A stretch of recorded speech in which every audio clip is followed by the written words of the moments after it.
From replacing the beloved Aunt Vivian in The Fresh Prince of Bel-Air to replacing Charlie Sheen in 2.5 Men, here are a few shows that failed due to these not-so-successful recasts. First up, we have That 70s Show. Now, this show was a huge hit in its early seasons, but things started to go downhill when actress Lisa Robin Kelly, who played Eric's sister Lori, was recast due to personal issues. Fans didn't take kindly to the new actress, and let's just say the show never really recovered. Topher Grace, who played Eric Foreman, also chose to leave That 70s Show after 7 seasons, so he could focus more on his growing film career. Ashton Kutcher, the show's other major star, also left. However, he did stay for a few scenes in season 8 to explain why his character was leaving. To fill 2 very big holes in its cast, producers recruited just one actor, Mad TV veteran Josh Myers. His character Randy gets a job at Hyde's record shop, Grooves, and dates Eric's old girlfriend Donna for a short time. Neither Randy nor Myers had much time to mesh with the group, since the reduced cast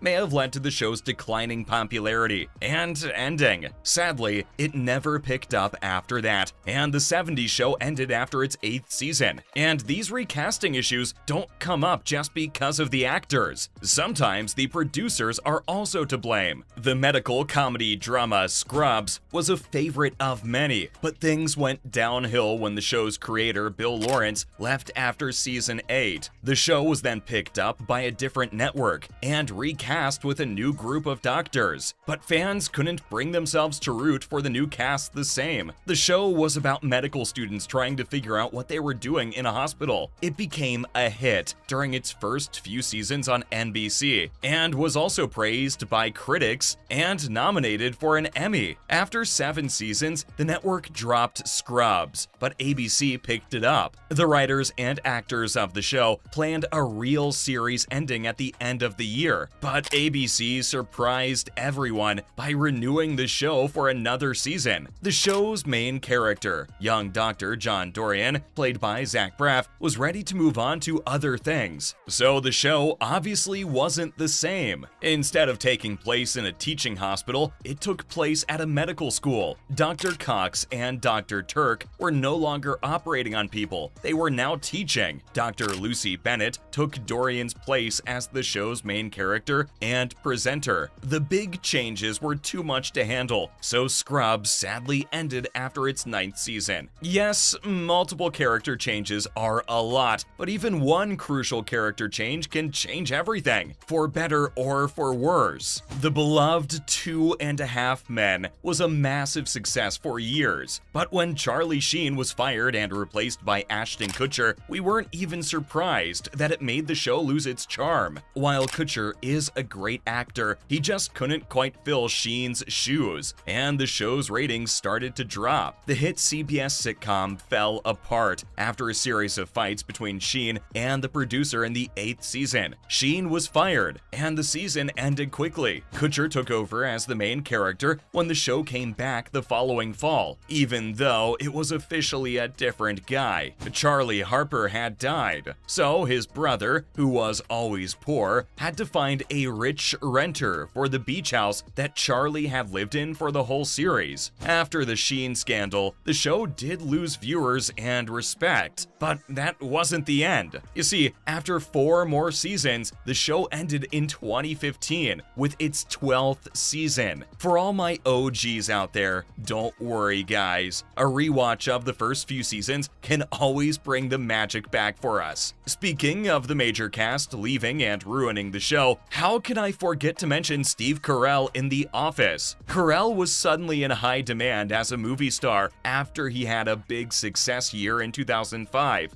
but he stayed with the show as the annoying boss, Michael Scott, at Dunder Mifflin Paper. During breaks, he kept working on other movies, but Carell's deal with The Office ended in 2013, and he decided to leave the show while it was still popular with critics and viewers. The awkward, lovelorn born Michael Scott finally found love with HR head Holly, and they moved away to Colorado. But Dunder Mifflin still needed a boss, and that came in the form of Robert California, who was the CEO of Sabre, the company that owned Dunder Mifflin. Not long after California took over, half of the characters were sent to Florida to open a Sabre shop. There, they worked for a new boss named Nellie Bertram. By the end of the season, both of the new bosses had been fired, and the Sabre storyline with David Wallace buying back the company was also over. It was the first time that the show wasn't nominated for any big Emmys. For the 9th and final season, the focus was back on the ensemble of paper company workers inside the office, with longtime cast member Ed Helms presumably serving as the boss. I guess Carell made the right decision leaving at the right time, just like Janet Hubert did. Now this is a story all about how the casting for The Fresh Prince of Bel-Air got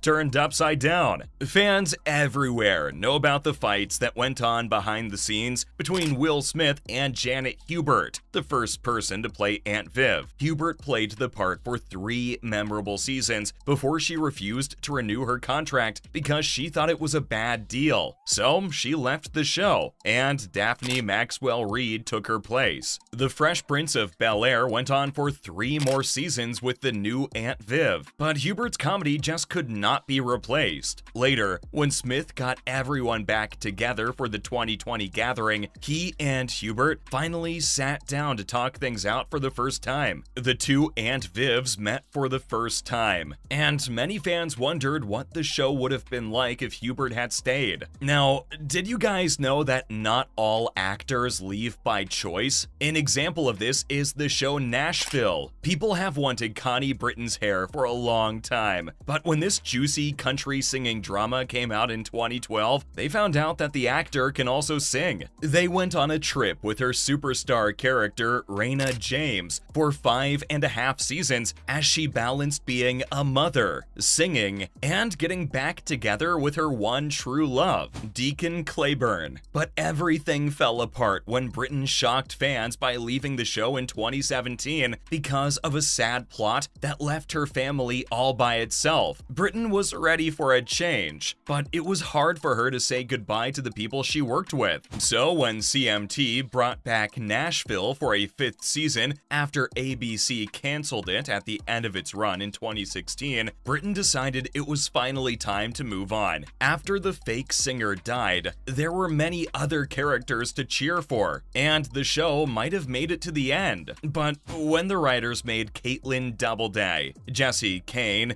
Deacon's new love interest, loyal fans were not happy. The show went downhill a bit, and season 6 ended up being the last. That's all the TV shows that failed after recasting. You're just ticked off because you couldn't keep up. I couldn't keep up?